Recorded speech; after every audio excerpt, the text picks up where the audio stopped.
várias organizações de esquerda e simplesmente desistiram de fazer pesquisa. Faltando mais de uma semana para as eleições.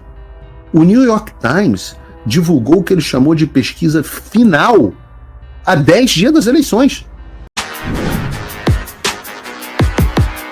Olavo Edu Carvalho, melhor canal de corte do YouTube. Opa, eu sei que você não aguenta mais ouvir, eu pedi para você fazer o triplo C, curtir, comentar e compartilhar, mas eu peço porque 4 entre cada 10 pessoas sequer estão inscritas no canal e a maioria não ativa as notificações e nem curte o vídeo e isso prejudica o nosso algoritmo. Então ajuda a gente aí, brigadão. O mais incrível que tudo isso possa parecer para a grande mídia, Partido Democrata acusar de fascista o candidato que apoia Israel, etc. Isso não está dando certo.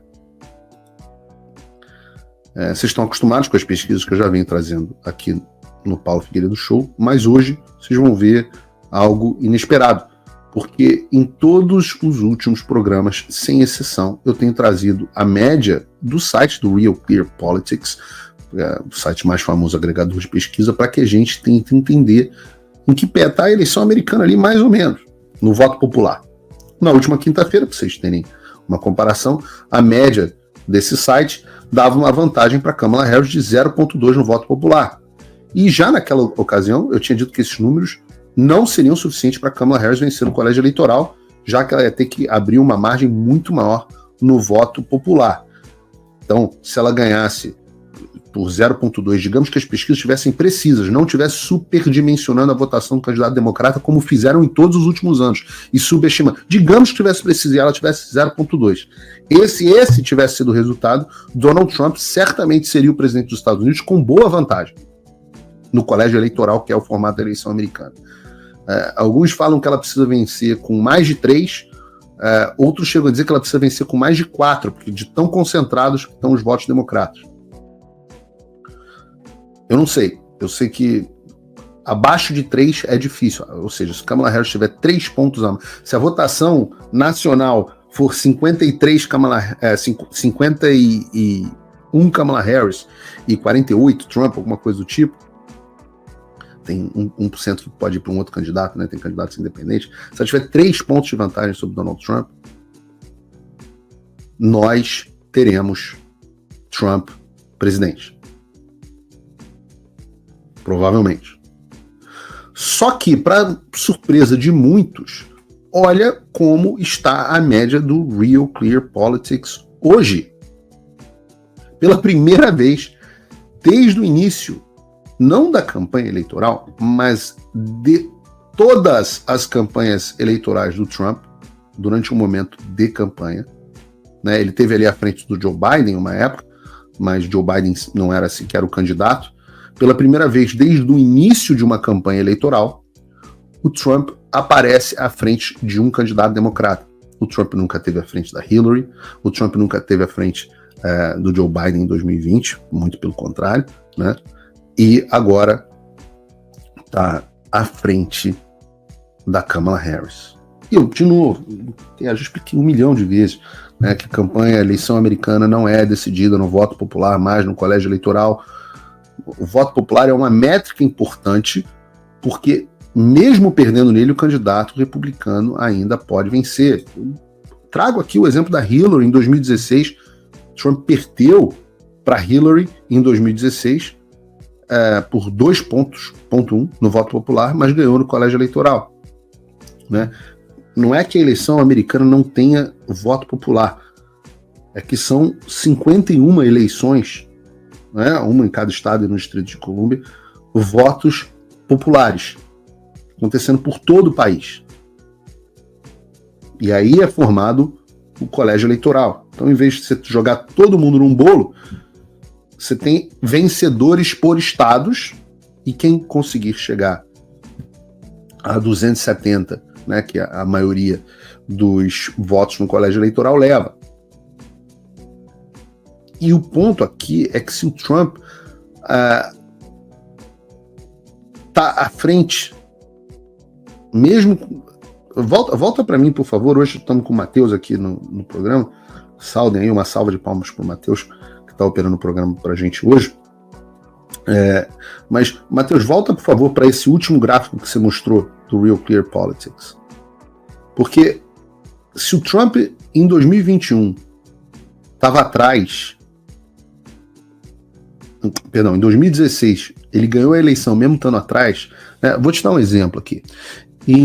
Neste momento, em 2016, 29 de outubro de 2016, a Hillary aparecia na média do Real Clear Politics 4,6 pontos na frente. Acabou tendo 2,1. Você vê, ela estava pior do que as pesquisas diziam. A gente sabe, as pesquisas sempre roubam para eles.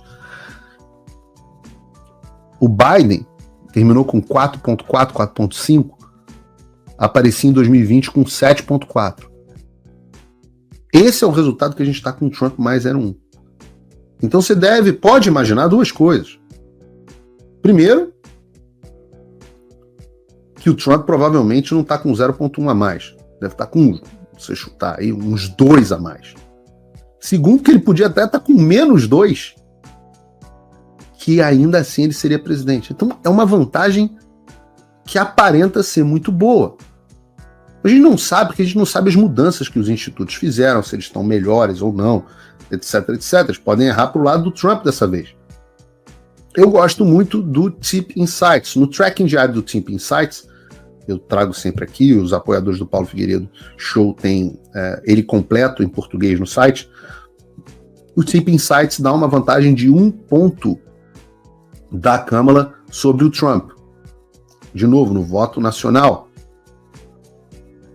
Então, ali é um empate técnico. Você viu que essa semana o Trump chegou a passar um pouquinho à frente, depois a Câmara passou um pouquinho à frente. É possível que amanhã volte a ter empate. A gente teve 2 dias de empate, 48-48. Agora a Câmara 48, Trump 47. De novo, volto a dizer, essa seria um cenário de vitória do Trump.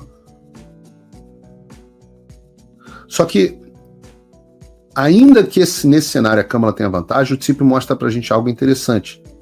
Esse gráfico aqui mostra que o apoio do Trump e da Câmara em diversos grupos demográficos. A gente pode ver que o Trump cresceu 8 pontos entre os negros, segundo essa pesquisa, que historicamente votam em proporções avassaladoras no Partido Democrata. Entre os suburbanos, que também costumam favorecer o Partido Democrata, a Câmara cresceu 3,1 pontos. Entre os eleitores... 3,1 pontos ela cresceu entre os eleitores rurais, que é normalmente esmagadoramente republicano. No Polymarket, lembram do Polymarket? As pessoas... Polymarket é um mercado de apostas, isso não é uma pesquisa, mas no Polymarket as pessoas continuam apostando avassaladora, esmagadoramente na vitória do Trump sobre a Câmara, com 63,3% apostando que ele vai levar as eleições contra 33,7% da Câmara. Ou seja, virtualmente 2/3 das pessoas apostam que o Trump vai levar as eleições. E o que significa 2/3? O que é isso, Paulo? Se vocês forem olhar os números, aproximadamente já foi apostado $1 bilhão na vitória do Trump. Só no Polymarket. $1 bilhão. Então o que a gente pode dizer é que o Trump está, digamos assim, com a taça na mão. É o melhor momento do ponto de vista eleitoral que ele teve em qualquer uma das suas 3 campanhas. Não dava para imaginar que ele pudesse bater a Kamala Harris no voto popular. Eu, quando tive nos estúdios, a gente vai fazer uma cobertura especial das eleições no estúdio, no Sam Studios em Orlando. 3 painéis LED, Alan dos Santos vai estar lá, Flávio Quintela estava lá conosco e ele falou, eu acho que o Trump vai bater a Kamala Harris no voto popular. Eu falei para ele, sai daqui, Flávio, pô, vai bater? Os republicanos não ganham nunca no voto popular. Vai ganhar no colégio eleitoral, pô, isso a gente acha mesmo, mas no voto popular, eu acho que vai bater no voto popular. A gente chamou ele de louco. Agora, as pesquisas indicam que o Trump tem enorme chance. A média das pesquisas diz que o Trump vai vencer no voto popular. E o que eu acho mais estranho nessa história, isso para mim é o sinal mais interessante de tudo isso, é que várias organizações de esquerda simplesmente desistiram de fazer pesquisa. Faltando mais de uma semana para as eleições. O New York Times divulgou o que ele chamou de pesquisa final há 10 dias das eleições. Vocês conseguem imaginar isso? 10 dias antes do segundo turno, a Globo para de fazer pesquisa. A Folha, no caso a CNN também, desistiu de fazer pesquisa com mais de uma semana. Volta esse último gráfico para mim, Matheus, por favor. Desistiram de fazer pesquisas. Perdão, o penúltimo gráfico, do Real Clear Politics, aquele tem um monte de instituto. Perdão, o antepenúltimo gráfico, Matheus, falha minha. É o que tem um monte de pesquisas. Esse, obrigado. Vejam que loucura. Por que eles pararam? A última pesquisa da CNN foi feita do dia 20 de outubro ao dia 23. Deu empate. A esquerdista CNN.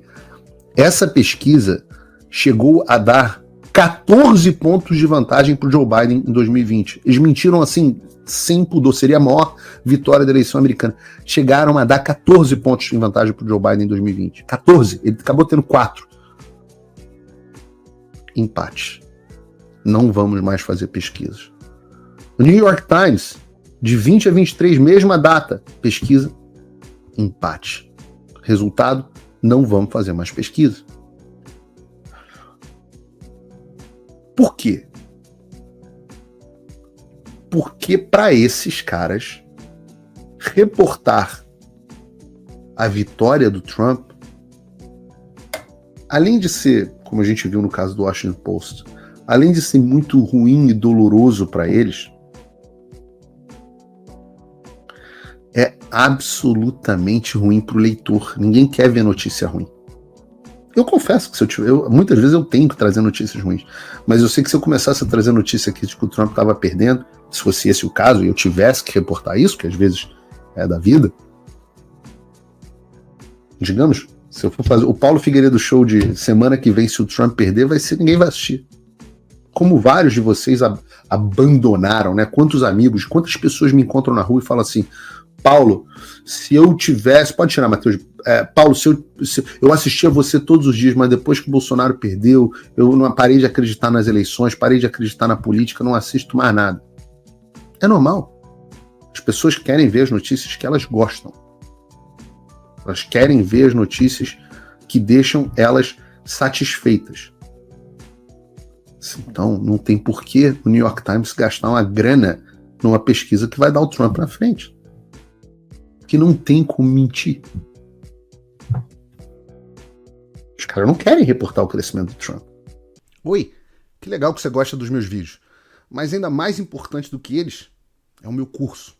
Lá eu posso falar coisas que o YouTube não me deixa falar e com bem mais profundidade. E eu tenho orgulho de ter feito o maior curso de geopolítica já ministrado no Brasil, com mais de 6 mil alunos. É o fim da América e do mundo como conhecemos. Só que tudo que é bom chega ao fim. Depois de 3 anos e 7 turmas, eu estou abrindo por tempo limitado a turma final desse curso. Então, essa é, portanto, a tua última chance de fazer parte desse grupo e realmente entender o que está se passando no Brasil e no mundo, para poder ser diferente e ajudar a mudar as coisas na direção certa.